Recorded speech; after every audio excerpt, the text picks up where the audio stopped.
Apollo hospitals presents ಉತ್ತಮ ಆರೋಗ್ಯಕ್ಕಾಗಿ ವೈದ್ಯರ ಸಲಹೆ.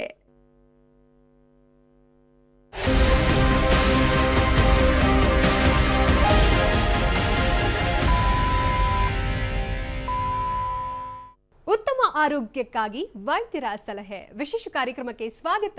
ನಾನು ನಿಶಾ.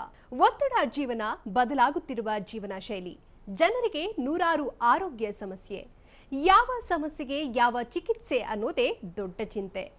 ಇಂತಹ ಸಮಸ್ಯೆ ಇರೋರಿಗೆ ಒಂದೇ ವೇದಿಕೆಯಲ್ಲಿ ಸಿಗುತ್ತೆ ಉತ್ತರ. ಇದೇ ಟಿವಿ9ನ ವಿಶೇಷ ಕಾರ್ಯಕ್ರಮ ಉತ್ತಮ ಆರೋಗ್ಯಕ್ಕಾಗಿ ವೈದ್ಯರ ಸಲಹೆ.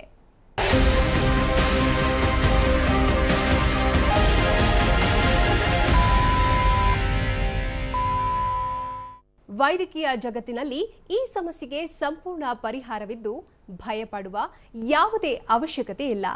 ಕ್ಯಾನ್ಸರ್ ಹೇಗೆ ಮತ್ತು ಯಾಕೆ ಉಂಟಾಗುತ್ತೆ, ಜೊತೆಗೆ ಕ್ಯಾನ್ಸರ್ನಿಂದ ಗುಣಮುಖರಾಗಲು ಇರುವ ಅತ್ಯಾಧುನಿಕ ಚಿಕಿತ್ಸೆಗಳೇನು, ಇದೆಲ್ಲದರ ಬಗ್ಗೆ ವಿವರವಾಗಿ ಮಾಹಿತಿ ನೀಡೋಕೆ ನಮ್ಮ ಸ್ಟುಡಿಯೋದಲ್ಲಿ ಅಪೋಲೋ ಹಾಸ್ಪಿಟಲ್ನ ರೇಡಿಯೇಷನ್ ಆಂಕಾಲಜಿಸ್ಟ್ ಡಾಕ್ಟರ್ ಬೆಳ್ಳಿಯಪ್ಪ ಇದ್ದಾರೆ. ಬನ್ನಿ ಅವ್ರ ಜೊತೆಗೆ ಮಾತಾಡೋಣ.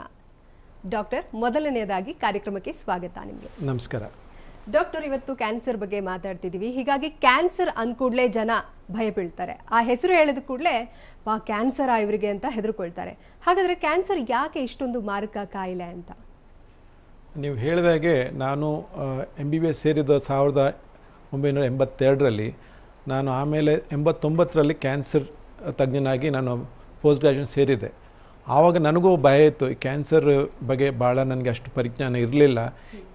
ನಾನು ಇವಾಗ 30 ವರ್ಷ ಆಯಿತು ನಂದು. ಈ ವರ್ಷ ನನಗೆ ಈ ಪ್ರಾಕ್ಟೀಸ್ ಶುರು ಮಾಡಿ ನನಗೆ ಆವಾಗ ಟ್ರೀಟ್ಮೆಂಟ್ ಮಾಡೋ ಪೇಷಂಟ್ ಇನ್ನೂ ನಾನು ಫಾಲೋಅಪ್ ಮಾಡ್ತಾಯಿದ್ದೀನಿ. ಯಾಕೆಂತ ಹೇಳಿದ್ರೆ ಇದು ಜನರಿಗೆ ಒಂದು ಭಯ ಹುಟ್ಟಿಸ್ಬಿಟ್ಟಿದೆ.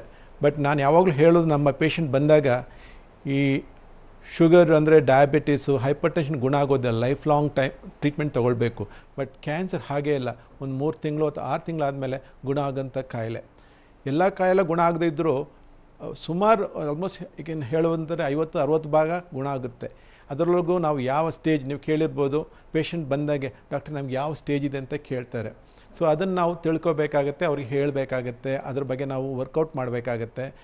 ಇವಾಗ ನಮಗೆ ಗೊತ್ತಿರೋ ಹಾಗೆ ಅರ್ಲಿ ಸ್ಟೇಜ್ 1, ಸ್ಟೇಜ್ 2 ಅಲ್ಲಿ ಆಲ್ಮೋಸ್ಟ್ 90-95% ಗುಣ ಆಗುವಂಥ ಕಾಯಿಲೆ. ಸೊ ಅದಕ್ಕೆ ನಾವು ಜನರಿಗೆ ಅದ್ರ ಬಗ್ಗೆ ಸ್ವಲ್ಪ ಮಾಹಿತಿ ಕೊಡಬೇಕು. ಆವಾಗ ಜನರು ಇವಾಗ ಹೆಂಗಸರಾದರೆ after 40 years have to go and get themselves health checkup. ಅಂದರೆ ಇವಾಗ ಬ್ರೆಸ್ಟ್ ಮ್ಯಾಮೋಗ್ರಾಮ್ ಮಾಡಿಸ್ಕೋಬೇಕಾಗತ್ತೆ, ಪ್ಯಾಪ್ ಸ್ಮಿಯರ್ ಮಾಡ್ಕೋಬೇಕಾಗತ್ತೆ. ನಾವು ಭಾಳ ಚಿಕ್ಕ ಹಂತದಲ್ಲಿ ನಾವನ್ನ ಹತೋಟಿಗೆ ಕಂಡುಹಿಡಿಬೋದು, ಅದನ್ನು ಹತೋಟಿ ತರ್ಬೋದು.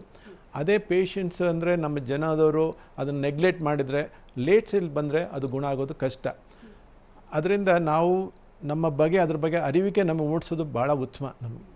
ಹಾಗಾದರೆ ಡಾಕ್ಟರ್, ಈ ಕ್ಯಾನ್ಸರ್ ಅನ್ನೋದು ಯಾರಲ್ಲಿ ಹೆಚ್ಚಾಗಿ ಕಂಡುಬರುತ್ತೆ ಅನ್ನೋದ್ರ, ಯಾವ ವಯೋಮಾನದವರಲ್ಲಿ, ಯಾವ ಏಜ್ ಗ್ರೂಪಲ್ಲಿ, ಹಾಗೆ ಇದಕ್ಕೇನಾದರೂ ಇದೆ ಪರ್ಟಿಕ್ಯುಲರ್ ಅಂತ ಏನಾದರೂ ಇದೆಯಾ? ಮಕ್ಕಳಲ್ಲೂ ಕ್ಯಾನ್ಸರ್ ಕಂಡುಬರೋದಿದೆ, ಏನು ಇದಕ್ಕೆ ಕಾರಣ? ಹೌದು, ಇದು ವೆರಿ ಗುಡ್ ಕ್ವೆಶ್ಚನ್. ಹೇಳಬೇಕು ಅಂತ ಹೇಳಿದ್ರೆ ಯೂಶಲಿ ನಮ್ಮ ಕ್ಯಾನ್ಸರ್ 90% ಅಷ್ಟು it is a life style related. ಅಂದರೆ ನಾವೇ ನಮಗೆ ತಂದುಕೊಳ್ಳೋಂಥ ಒಂದು ಕಾಯಿಲೆ ಇದು.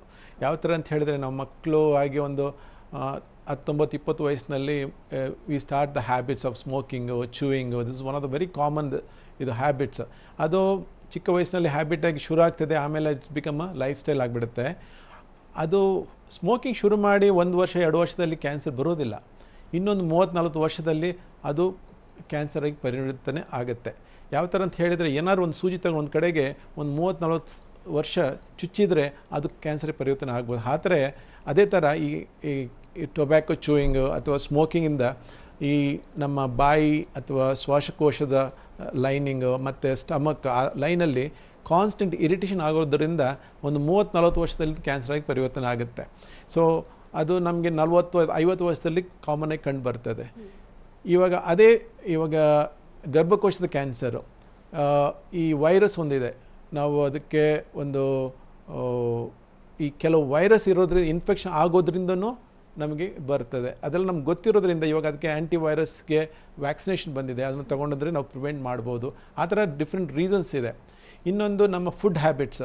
ಈಗ ನಿಮಗೆ ಗೊತ್ತಿರೋ ಹಾಗೆ ನಾವು ಎಲ್ಲ ಫುಡ್ ಹ್ಯಾಬಿಟ್ಸ್ ತಗೊಳ್ತೇವೆ, ಅದು ಭಾಳನೇ ಪೆಸ್ಟಿಸೈಡ್ಸು ಇನ್ಫೆಸ್ಟೆಡ್ ಆಗುತ್ತೆ, ಹಾರ್ಮೋನ್ ಇನ್ಫೆಸ್ಟ್ ಮಾಡಿ ನಾವು ಹಾಲಲ್ಲಿ ತಗೊಳ್ತೀವಿ, ಆ ಹಾಲು ಉತ್ಪಾದನೆಗೆ ಭಾಳನೇ ಅವರು ಹಾರ್ಮೋನ್ ಇಂಡ್ಯೂಸ್ ಮಾಡಿ ಅದನ್ನು ನಾವು ಮಕ್ಕಳಿಗೆ ಕೊಡ್ತೀವಿ. ಈ ನೀವು ನೋಡಿದರೆ ಈಗಿನ ಮಕ್ಕಳೆಲ್ಲ 10-12 ವರ್ಷಕ್ಕೆ, ಮೊದಲೆಲ್ಲ 12 ವರ್ಷಕ್ಕೆ ದೊಡ್ಡವರಾಗೋರು 9 ವರ್ಷಕ್ಕೆ ದೊಡ್ಡವರಾಗ್ತಿದ್ದಾರೆ. ಆದ್ದರಿಂದ ಈ ಬ್ರೆಸ್ಟ್ ಕ್ಯಾನ್ಸರು ಅಥವಾ ಓವೇರಿಯನ್ ಕ್ಯಾನ್ಸರ್ಸು ಜಾಸ್ತಿ ಕಂಡು ಬರ್ತದೆ. ನಮ್ಗೆ ಕರೆಕ್ಟಾಗಿ ರೀಸನ್ ಗೊತ್ತಾಗೋದಿಲ್ಲ. ನೀವು ಇನ್ನೊಂದು ಕ್ವಶನ್ ಕೇಳಿದರೆ ಮಕ್ಕಳಿಗೆ ಯಾಕೆ ಬರ್ತದೆ ಅಂತ ಹೇಳಿ. ಇವಾಗ ಲುಕೀಮಿಯಾ ಅಂತ ಹೇಳ್ತೀವಿ, ಬ್ಲಡ್ ಕ್ಯಾನ್ಸರ್, ಅದು ಯೂಶಲಿ 5 ವರ್ಷ ಅಥವಾ 10 ವರ್ಷ ಚಿಕ್ಕ ಮಕ್ಕಳಿಗೆ ಬರುತ್ತೆ. ಇಟ್ ಇಸ್ ವೆರಿ ಅಬೌಟ್ 2% ಅಷ್ಟು ಬರುತ್ತೆ, 1.5 to 2.5% ಅದು ಬರುತ್ತೆ. ಇದು ನಮಗೆ ಜೆನೆಟಿಕಲಿ ಏನಾದರೆ ಮ್ಯೂಟೇಷನ್ ಆಗಿರುತ್ತೆ. ಎಕ್ಸ್ಪೋಜರ್ ಡ್ಯೂರಿಂಗ್ ಪ್ರೆಗ್ನೆನ್ಸಿಲಿ ಏನೋ ಎಕ್ಸ್ಪೋಜರ್ ಆಗಿರ್ಬೋದು, ಹೈ ಟೆನ್ಷನ್ ವೈರ್ ಕೆಳಗಡೆ ಇರ್ಬೋದು, ಏನೋ ಇದಕ್ಕೆ ನಮಗೆ ಕರೆಕ್ಟಾಗಿ ಕಾರಣ ಹೇಳಲಿಕ್ಕೆ ಬರೋದಿಲ್ಲ. But most of the cancers ನಾವು ಹೇಳ್ಬೋದು this is related to your lifestyle. ನೀವು ಏನು ಊಟ ಮಾಡ್ತೀರಾ, ಹೇಗೆ ಊಟ ಮಾಡ್ತೀರಾ. ನಾವು ಯೂಶ್ವಲಿ ನಾವು ಮಕ್ಕಳಿಗೆ ಬೆಳಿಗ್ಗೆ ಸ್ಕೂಲಿಗೆ ಕಳಿಸ್ಬೇಕು, they are waiting for the buses, ಏನು ಚೆನ್ನಾಗಿ ಅಗದು ತಿನ್ನೋದಿಲ್ಲ, they just gobble it. We have very high incidence in that habit ಆಗಿಬಿಟ್ರೆ we get to see lot of stomach cancer, food pipe cancer. ನಾವು ನಾರ್ತ್ ಕರ್ನಾಟಕದಲ್ಲಿ ನೋಡ್ತೀವಿ, ಭಾಳನೇ ಖಾರ ತಿಂತಾರೆ, ಅವರು ಮೆಣಸು ಹಚ್ಕೊಂಡೇ ತಿಂತಾರೆ ಊಟ ಎಲ್ಲ. We see lot of throat cancer and food pipe cancer. ಇದು ನಮ್ಮ ಲೈಫ್ ಸ್ಟೈಲ್ ರಿಲೇಟೆಡ್ ಕ್ಯಾನ್ಸರ್ ಆಗಿ ಕಂಡು ಬರ್ತಾ ಇದೆ. ಸೊ ಇದನ್ನು ನಾವು ಸ್ವಲ್ಪ ಮಾಡಿಫೈ ಮಾಡಿಕೊಂಡ್ರೆ I think so many cancers we can prevent. Yes doctor, ನೀವು ಆಗಲೇ ಗರ್ಭಕೋಶದ ಕ್ಯಾನ್ಸರ್ ಬಗ್ಗೆ ತಿಳಿಸಿದ್ರಿ. ಇನ್ನು ಈ ಕ್ಯಾನ್ಸರ್ನಲ್ಲಿ ಬೇರೆ ಉಳಿದ ವಿಧಗಳ ಬಗ್ಗೆ ತಿಳಿಸ್ಕೊಡ್ತೀರಾ? ಗರ್ಭಕೋಶದ ಕ್ಯಾನ್ಸರು ಒಂದು ಆ್ಯಕ್ಚುಲಿ ನಾವು 100 ಹೆಂಗಸರು ನಾವು ಕ್ಯಾನ್ಸರ್ ಅಂತ ನೋಡಿದರೆ ಗರ್ಭಕೋಶದ ಕ್ಯಾನ್ಸರ್ ಓವರ್ 40ರಿಂದ 50% ನಾವು ಮೊದಲು ಕಾಣ್ತಾ ಇದ್ವಿ. ನಾನು ಅದು ಸ್ಟೂಡೆಂಟ್ ಇದ್ದಾಗ ಕಿದ್ವಾಯಲ್ಲಿ 100 ಹೆಂಗಸರು ಬಂದರೆ 100 ಕ್ಯಾನ್ಸರ್ ಲೇಡಿ ಪೇಷಂಟ್ಸ್ ಬಂದರೆ ಅದರೊಳಗೆ ನಿಯರ್ಲಿ 40 to 50% ವಾಸ್ ಗರ್ಭಕೋಶದ ಕ್ಯಾನ್ಸರ್. ಇವಾಗ ಗರ್ಭಕೋಶದ ಕ್ಯಾನ್ಸರ್ ಕಮ್ಮಿ ಆಗ್ತಾ ಇದೆ. ಒಂದು ಅವೇರ್ನೆಸ್. ಮೊದಲಾದರೆ most they used to say multiple pregnancy, ಜನರಿಗೆ 8-10 ಮಕ್ಕಳು ಆ ಥರ ಇರ್ತಾಯಿತ್ತು. Multiple pregnancy and early pregnancy. ಅವರು 10-12 ವರ್ಷದಲ್ಲೇ 13 ವರ್ಷ ದೊಡ್ಡವರಾದಾಗೆ ಮದುವೆ ಮಾಡ್ತಾಯಿದ್ರು, ಅಂಥವ್ರಲ್ಲೆಲ್ಲ ಕಂಡು ಬರ್ತಾಯಿದ್ದು. ಈಗ ಅದೆಲ್ಲ ಸ್ವಲ್ಪ ಎಜುಕೇಟ್ ಆಗಿರೋದ್ರಿಂದ ಗೌರ್ಮೆಂಟ್ ರೂಲ್ ಮಾಡಿದೆ 18 ವರ್ಷ minimum lady has to attain the age before she gets married. ಅದರಿಂದ ಪ್ಲಸ್ 1-2 ಪ್ರೆಗ್ನೆನ್ಸಿ ಇರೋದ್ರಿಂದ ಇನ್ಸಿಡೆನ್ಸ್ ಕಮ್ಮಿ ಆಗ್ತಾ ಇದೆ ಒಂದು. ಇನ್ನೊಂದು ನಾನು ವೈರಸ್ ಅಂತ ಹೇಳಿದೆಲ್ಲ, ಆ ವೈರಸ್ನಿಂದನೂ ಬರ್ತದೆ ಇನ್ಫೆಕ್ಷನ್. ಇವಾಗ ಅದು ವೈರಸ್ಗೆ ವ್ಯಾಕ್ಸಿನೇಷನ್ ಬಂದಿದೆ, ಅದು ಮಾಡೋದ್ರಿಂದನೂ ಇನ್ಸಿಡೆಂಟ್ ಕಮ್ಮಿ ಬರ್ತಾ ಇದೆ. This is the very common. Unfortunately ಇವಾಗ ನಮಗೆ ಬೆಂಗಳೂರು ಆಲ್ ಓವರ್ ಇಂಡಿಯಾ ನಾವು ಯುಟ್ರೈನ್ ಕ್ಯಾನ್ಸರ್, ಸರ್ವೈಕಲ್ ಕ್ಯಾನ್ಸರ್ ಕಮ್ಮಿ ಆದರೆ ಬ್ರೆಸ್ಟ್ ಕ್ಯಾನ್ಸರ್ ಜಾಸ್ತಿ ಆಗ್ತಾ ಇದೆ. That we are really concerned about it. ಬೆಂಗಳೂರಲ್ಲಿ we are saying about 23 to 28%. ಅಂದರೆ 100 ವಿಮೆನ್ ಕ್ಯಾನ್ಸರಲ್ಲಿ 23-28% ಬ್ರೆಸ್ಟ್ ಕ್ಯಾನ್ಸರ್ ಬರ್ತಾ ಇದೆ. May be the life style again, most of the women they want to have the child late. This is one of the ಅಂದರೆ ಮೊದಲೆಲ್ಲಾದರೆ 20-21 ವಯಸ್ಸಿಗೆ they used to have the first child. Now we can see the women, they are all working women, they want to have the marriage also be late marriage. ಅದಾಗಿ ಅವರು first ಮಗು ಪಡೆಯೋದು 30-35 ವಯಸ್ಸು. ಮಗು ಆಗಲಿಲ್ಲ ಅಂತಾರೆ they use lot of hormones. This is a hormone related cancer. ಅದರಲ್ಲೂ ನಾವು ಭಾಳನೇ ಕಂಡು ಬರ್ತಾ ಇದೆ. So this is one of the reasons we can say why we are seeing more of breast cancer also. ಇನ್ನು ಡಾಕ್ಟರ್, ನೀವು radio oncologist ಆಗಿರೋದ್ರಿಂದಾಗಿ ಈ ಕ್ಯಾನ್ಸರ್ಗೆ ಯಾವ ರೀತಿಯಾಗಿ ಟ್ರೀಟ್ ಮಾಡ್ತೀರಾ ಅನ್ನೋದ್ರ ಬಗ್ಗೆ ತಿಳಿಸ್ಕೊಡ್ಬೋದಾ? ಕ್ಯಾನ್ಸರಲ್ಲಿ ಮೇಯ್ನ್ ಆಗಿ 3 ಟೈಪ್ ಆಫ್ ಟ್ರೀಟ್ಮೆಂಟ್ ಇದೆ. ಒಂದು surgical oncologist, medical oncologist, radiation oncologist. ಸರ್ಜರಿಲಿ ಇದು 3 they are interrelated. Surgery ಅಂದರೆ ಸರ್ಜರಿಯಲ್ಲೇ ಟ್ರೀಟ್ಮೆಂಟ್ ಮುಗಿಯೋದಿಲ್ಲ. ಮೋಸ್ಟ್ ಆಫ್ ದ ಪೇಷಂಟ್ಸ್, ಒಂದು 70% ಪೇಷಂಟ್ಸಿಗೆ ರೇಡಿಯೇಷನ್ ಬೇಕಾಗ್ಬೋದು, ಇನ್ನೊಂದು 60-70% ಪೇಷಂಟ್ಸ್ಗೆ ಕೀಮೊಥೆರಪಿನೂ ಬೇಕಾಗ್ಬೋದು. ಇದರ್ ಆಲ್ ಇಂಟರ್ ರಿಲೇಟೆಡ್. ಸೊ ನಾವು ಸರ್ಜರಿ ಮಾಡಿದ ಮೇಲೆ ಸರ್ಜನ್ ಏನು ಮಾಡ್ತಾರೆ ಅಂತ ಹೇಳಿದ್ರೆ ಅವರು ಕಣ್ಣಿಗೆ ಕಾಣುವಂಥ ಕಾಯಿಲೆಲ್ಲ ತೆಗಿತಾರೆ. ಈ ಕ್ಯಾನ್ಸರ್ ಎಲ್ಲಾದರೆ ಪಕ್ಕದಲ್ಲಿ ಹಬ್ಬಿಟ್ರೆ then they will go into different parts of the body. ಅದನ್ನು ನಾವು ಕಂಟ್ರೋಲ್ ಮಾಡಲಿಕ್ಕೆ ನಾವು ಕೀಮೊಥೆರಪಿ ಕೊಡಬೇಕಾಗತ್ತೆ. ಅದ್ರ ಜೊತೆಗೆ ನಾವು ಆಪ್ರೇಷನ್ ಮಾಡಿ ಸೈಟಲ್ಲಿ ಕಣ್ಣಿಗೆ ಕಾಣ್ತಕೊಂಡು ಇದ್ದರೆ ಅದಕ್ಕೆ ನಾವು ರೇಡಿಯೇಷನ್ ಕೊಡಬೇಕಾಗತ್ತೆ. ಟು ಗಿವ್ ಎನ್ ಎಕ್ಸಾಂಪಲ್, ನಾವು ಇವಾಗ ಫಾರ್ ಎಕ್ಸಾಂಪಲ್ ಬ್ರೆಸ್ಟ್ ಕ್ಯಾನ್ಸರ್ ನಾನು ಹೇಳಿದಕ್ಕೆ ಭಾಳ ಕಾಮನ್ ಆಗಿ ಕಂಡು ಬರ್ತಾ ಇದೆ. ಸರ್ಜನ್ ಮೊದಲಾದರೆ ನಾವು ಹೋಲ್ ಬ್ರೆಸ್ಟ್ ತೆಗಿತಾ ಇದ್ದೀವಿ, ಇವಾಗ ಬ್ರೆಸ್ಟ್ ಪೂರ್ತಿ ತೆಗೆಯೋದಿಲ್ಲ. They say what you call breast conserving surgery. ಯಾಕೆಂದರೆ ನಾವು ಇವಾಗ ಈ ಮ್ಯಾಮೋಗ್ರಾಮ್ ಎಲ್ಲ ಮಾಡೋದ್ರಿಂದ ಭಾಳ ಅರ್ಲಿ ಹಂತದಲ್ಲಿ ನಾವು ಅದನ್ನು ಕಂಡುಹಿಡಿತೇವೆ. ಆಮೇಲೆ ಹೋಲ್ ಬ್ರೆಸ್ಟ್ ತೆಗೆಯುವಂಥ ಅವಶ್ಯಕತೆ ಇಲ್ಲ. ನಾವು ಬ್ರೆಸ್ಟ್ ಕನ್ಸರ್ವ್ ಮಾಡಿ ಆ ಬರೀ ಗಂಟನ್ನ ತೆಗೆದು ಆಮೇಲೆ ಕಂಕಳಲ್ಲಿ ಗಂಟುಗಳಿರ್ತವೆ, ಯಾವುದಾದ್ರು ಆಕ್ಸಿಲಾ ಆರ್ಮ್ ಪಿಟ್ಟಲ್ಲಿ ಲಿಂಫ್ ನೋಡ್ಸ್ ಇರ್ತೀವಿ, ಅದನ್ನು ನಾವು ಪರೀಕ್ಷೆ ಕಳಿಸಿ ಆ ಗಡ್ಡೆಯಲ್ಲಿ ಹಬ್ಬಿಲ್ಲ ಅಂತ ಹೇಳಿದ್ರೆ ನಾವು ಬ್ರೆಸ್ಟಿಗೆ ಮಾತ್ರ ಎಕ್ಸ್ರೇ ಟ್ರೀಟ್ಮೆಂಟ್ ಕೊಟ್ಟು ಹಾರ್ಮೋನ್ ಥೆರಪಿನೋ ಕೀಮೊಥೆರಪಿ ಕೊಟ್ಟು ನಾವು ಗುಣಮುಖ ಮಾಡ್ಬೋದು. ಅವರು they can go back to their own lifestyle. ಮೊದಲು ಹೇಗಿದ್ರು ಅವ್ರ ಕೆಲಸಕ್ಕೆ ಹೋಗ್ಬೋದು, ಅವರ ಫ್ಯಾಮಿಲಿ ಜೊತೆ they can lead a normal lifestyle. Because nowadays with the modern technology the breast cancer is highly curable. So ನನ್ನ ರೋಲು ಎಲ್ಲಿ ಬರ್ತಂದ್ರೆ ಆಫ್ಟರ್ ಸರ್ಜರಿ ಮುಗಿದ ಮೇಲೆ ನಾವು ರೇಡಿಯೇಷನ್ ಕೊಡಬೇಕಾಗ್ಬೋದು ಅಥವಾ ಕೀಮೊಥೆರಪಿ ಕೊಡಬೇಕಾಗಬಹುದು. ಕೆಲವು ಟೈಮಲ್ಲಿ ನಾನು as a radiation oncologist up front ಅಂದರೆ ಫಸ್ಟಿಂದನೇ ನಾವು ರೇಡಿಯೇಷನ್ ಕೊಡುವಂಥ ಸಂಭವ ಬರ್ತದೆ. ಕೆಲವು ಟೈಮಲ್ಲಿ ಈಗ ಯೂಟ್ರಸ್ ಕ್ಯಾನ್ಸರ್ ಎರಡನೇ ಅಥವಾ ಮೂರನೇ ಹಂತದಲ್ಲಿ ನಾವು ರೇಡಿಯೇಷನ್ ಕೊಟ್ಟೇನೆ ಗುಣ ಮಾಡ್ತೇವೆ, ಅದ್ರ ಜೊತೆಗೆ ಕೀಮೊಥೆರಪಿ ಕೊಡ್ತೇವೆ. Where surgeons role will not come, ಯಾಕಂದರೆ ಸರ್ಜರಿಯಲ್ಲಿ ಮಾಡಲಿಕ್ಕೆ ಕಷ್ಟ ಆಗಬಹುದು. ಇನ್ನು ಕೆಲವು ಟೈಮಲ್ಲಿ ಹೆಡ್ ಆ್ಯಂಡ್ ನೆಕ್ ಕ್ಯಾನ್ಸರ್ ಅಂದರೆ ಶಿರ ಮತ್ತು ಕುತ್ತಿಗೆ, ಅಲ್ಲಿ ಈಗ ಟಂಗ್ ಕ್ಯಾನ್ಸರು, ಅದ್ರ ಜೊತೆಗೆ ವಾಯ್ಸ್ ಬಾಕ್ಸ್ ಕ್ಯಾನ್ಸರ್. ಇವಾಗ ಸರ್ಜರಿ ವಾಯ್ಸ್ ಬಾಕ್ಸ್ ತೆಗಿಬೇಕಂದ್ರೆ he will lose a voice if is a teacher, anybody for that matter. ಈಗ ನಾವೇ ಇರ್ಬೋದು, ನೀವೇ ಇರ್ಬೋದು, ಯಾರಾದ್ರೂ ಇರ್ಬೋದು, ಅವರ ಪ್ರೊಫೆಷನ್ ಒಂದು ವಾಯ್ಸ್ ಮೇಲೆ ಅವರು ಡಿಪೆಂಡ್ ಆಗಿರ್ತಾರೆ. ಇವಾಗ ಕ್ಯಾನ್ಸರ್ ಬಂದು ನಾವು ಆಪ್ರೇಷನ್ ಮಾಡಿ ತೆಗಿಬೇಕು ಅಂತ ಹೇಳಿದ್ರೆ ವಾಯ್ಸ್ ಬಾಕ್ಸ್ ತೆಗೆದುಬಿಟ್ರೆ he may lose a job. So we can cure the disease only with radiation and we can retain his voice box. ಒಂದು ಕಡೆ ನಾವು ಕ್ಯಾನ್ಸರ್ನ ಗುಣಮುಖ ಮಾಡ್ತೇವೆ, ಇನ್ನೊಂದು ವಿ ರಿಟೈನ್ ದ ಫಂಕ್ಷನ್. ಹಾಗೆ tongue cancer, so many cancers there is no hard and fast rule, ಇದರಲ್ಲೇ ಮಾಡಬೇಕು. ಇಟ್ ಇಸ್ ನಾವೇನು ಮಾಡ್ತೀವಿ ಅಂದರೆ ಟ್ಯೂಮರ್ ಬೋರ್ಡ್ ಅಂತ ಮಾಡ್ತೇವೆ. ನಾವು ಸರ್ಜನ್ನು ಮೆಡಿಕಲ್ ಆಂಕಾಲಜಿ ರೇಡಿಯೇಷನ್ ಕೂತು ಅವರಿಗೆ ಯಾವುದು ಒಳ್ಳೆಯದು, ಇದರಿಂದ ಯಾವ ಥರ ಅವರ ಫಂಕ್ಷನ್ನ ಉಳಿಸ್ಕೋಬೋದು, ಯಾವ ಥರ ಗುಣಮುಖ ಮಾಡೋದು. It should not compromise the cure also and the quality of life also.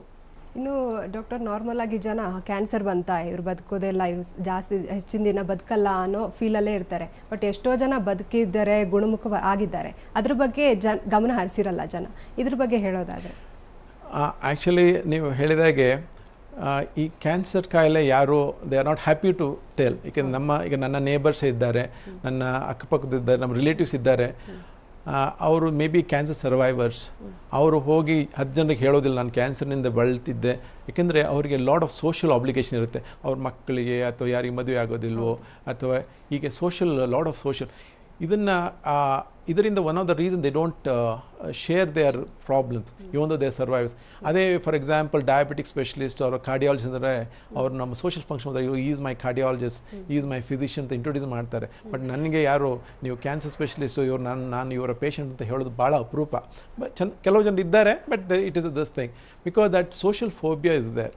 ಅದರಿಂದ ನಾವು ಏನು ಮಾಡಿದ್ದೀವಿ ಅಂತ ಹೇಳಿದ್ರೆ, I don't know if you have seen recently, ಮೊದಲೆಲ್ಲ ನಾನು when I was a student in 60s 70s most of the heroes used to be killed with cancer ಅಲ್ಲಿ. ನಾವು ನಮ್ಮ ಅಸೋಸಿಯೇಷನ್ ಮೂಲಕ ಫಿಲ್ಮ್ ಇಂಡಸ್ಟ್ರಿ ಅವರಿಗೆ ನಾವು ರೆಪ್ರೆಸೆಂಟ್ ಕೊಟ್ಟು, ನೀವು ಹೀರೋನ ಕ್ಯಾನ್ಸರಿಂದ you should not kill him, so you should say he can be cured of this cancer. This is the message, because ಇದೆಲ್ಲ ಕಂಡು ಬಂದು ಜನರಿಗೆ ಏನು ಅಂತ ಭಯ ಬಂದುಬಿಟ್ಟಿದೆ. ನಾನು ಹೇಳಿದಾಗೆ early disease ಚೆನ್ನಾಗಿ ಅದನ್ನು ಟ್ರೀಟ್ಮೆಂಟ್ ಮಾಡಿ with a good, not a general surgeon or a general physician, go to a cancer specialist. You have most of the centers, not only in Bangalore, even the second tier cities also, all the facilities are available. Now actually ನಾನು last 2 years back ಅವರಿಗೆ ನಾನು ಕರ್ನಾಟಕದ state president ಆಗಿದೆ, association of radiation oncologist of India. ನಿಮ್ಗೆ ಹೇಳಬೇಕು ಅಂತ ಹೇಳಿದರೆ ಕರ್ನಾಟಕದಲ್ಲಿ there are 44 ಕ್ಯಾನ್ಸರ್ ಸೆಂಟರ್ಸ್ ನಾವು. ನಾನು ಓದಬೇಕಾದ್ರೆ only 3 centre, Kidwai is the only centre and Victoria hospital ಇತ್ತು. ಇವಾಗ ಅದರ ನಿಯರ್ಲಿ ಅಬೌಟ್ 43 ಕ್ಯಾನ್ಸರ್ ಸೆಂಟರ್ಸ್. ಬೆಂಗಳೂರಲ್ಲಿ 24 ಸೆಂಟರ್ ಇದೆ.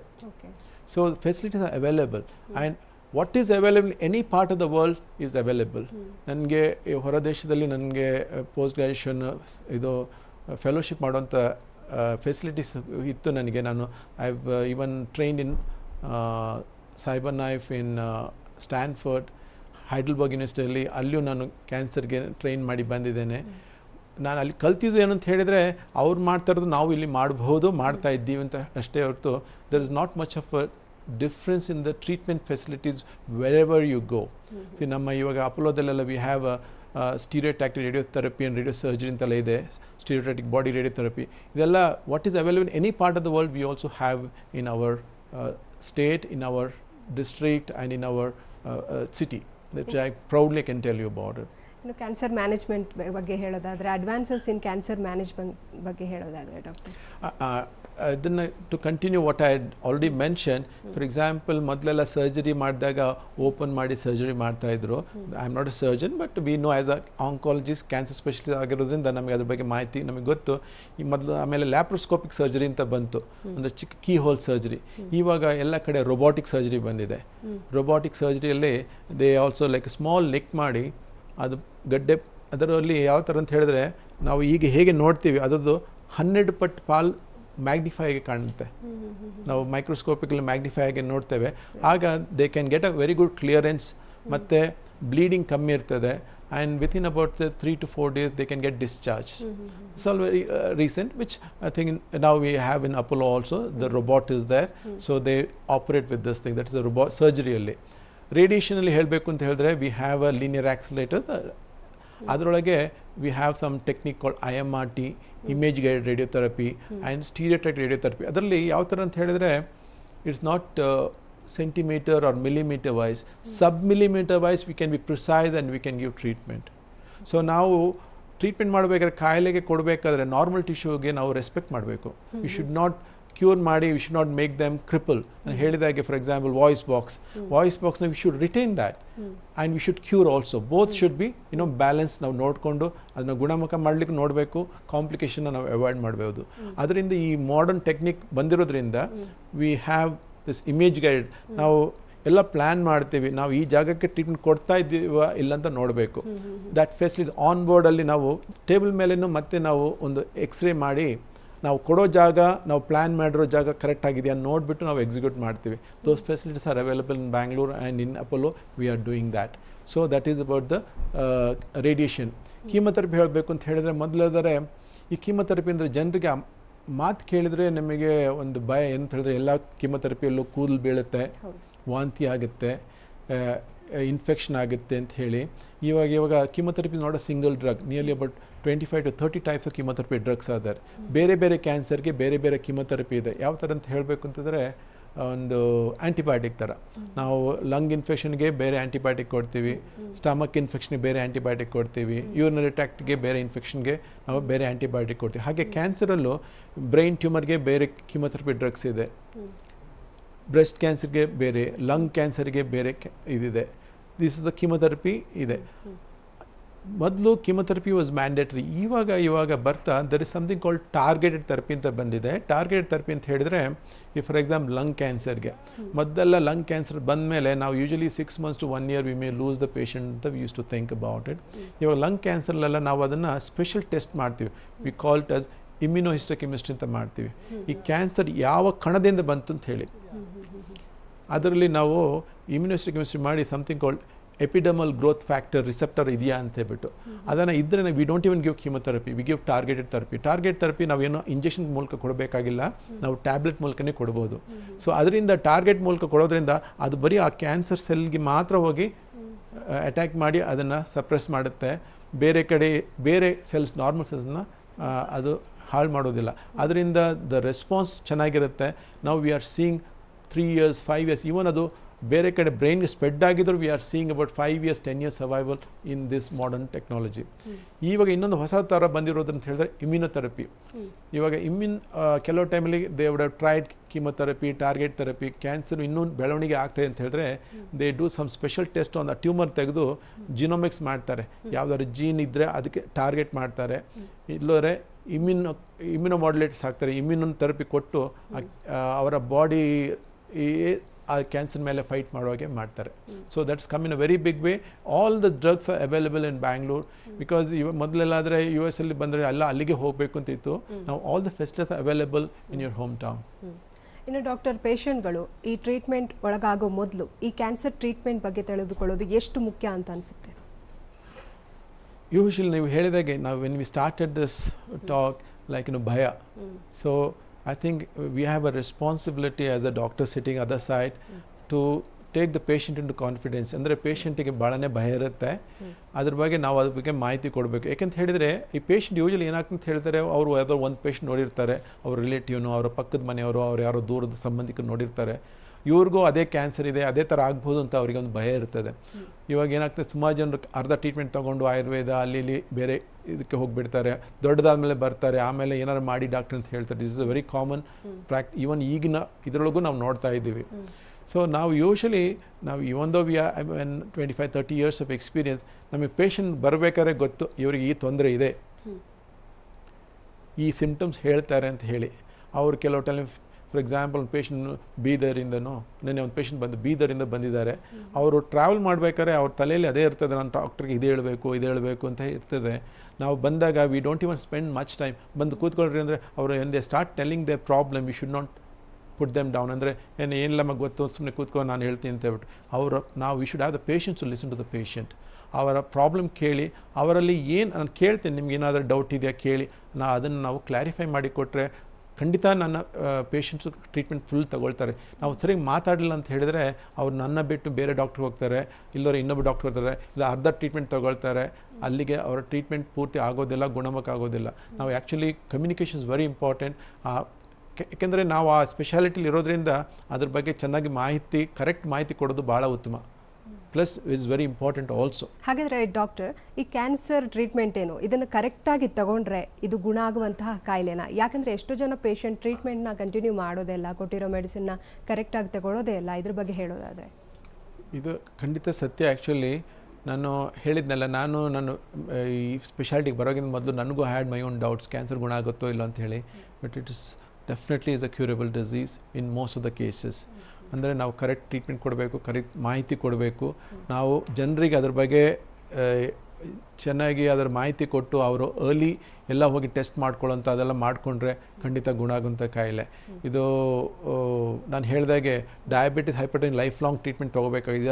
ಇದರಲ್ಲಾದರೆ ಒಂದು 3 ತಿಂಗಳು 6 ತಿಂಗಳು ತೊಗೊಂಡ್ರೆ ಗುಣ ಆಗುವಂಥ ಕಾಯಿಲೆ. ಇನ್ನು ಜನರಿಗೆ ಇನ್ನೊಂದು ಮೇಜರ್ ಇಶ್ಯೂ ಅಂತ ಹೇಳಿದ್ರೆ ಕಾಸ್ಟ್ ಫ್ಯಾಕ್ಟರ್.